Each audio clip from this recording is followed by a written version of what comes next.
Right.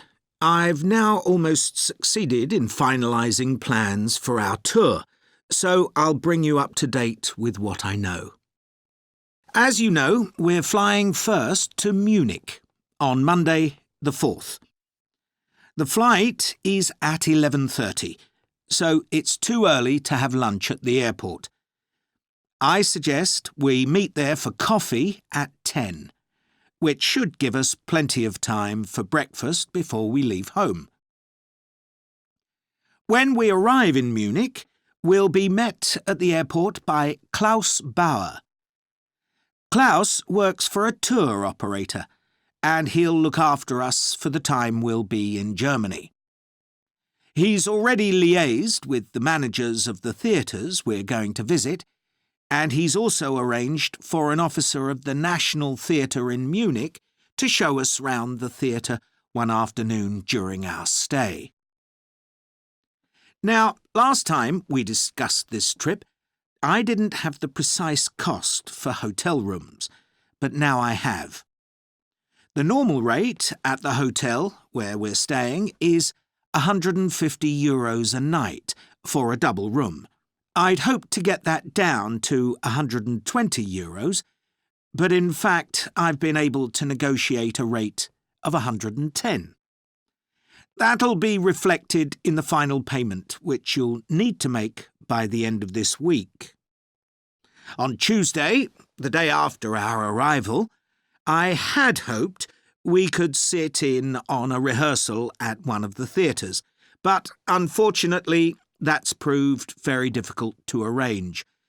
So instead, we'll have a coach trip to one of the amazing castles in the mountains south of Munich. On Tuesday evening, we'll all have dinner together in a restaurant near our hotel. From talking to you all about your preferences, it was clear that a typical local restaurant would be too meat-oriented for some of you. Some of you suggested an Italian restaurant, but I must confess that I decided to book a Lebanese one, as we have plenty of opportunities to go to an Italian restaurant at home.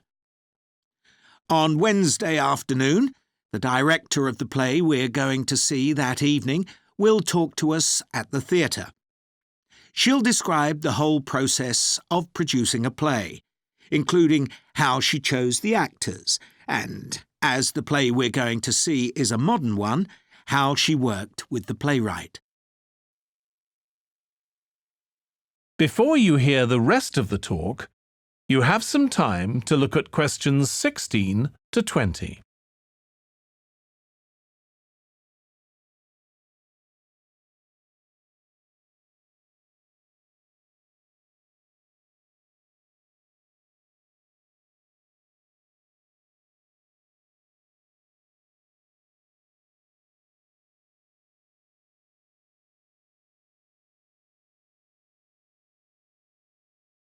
Now listen and answer questions 16 to 20.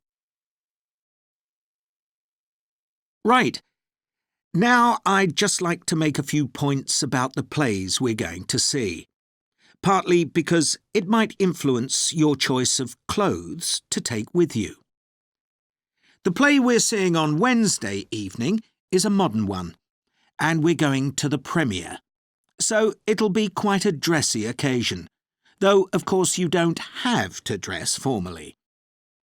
I gather it's rather a multimedia production, with amazing lighting effects and a soundtrack of electronic music, though unfortunately the playwright is ill and is unlikely to be able to attend.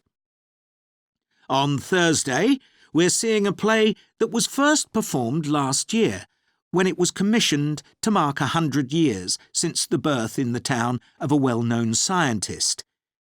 We're going to see a revival of that production, which aroused a lot of interest. Friday's play will really make you think hard about what clothes to pack, as it'll be in the garden of a palace.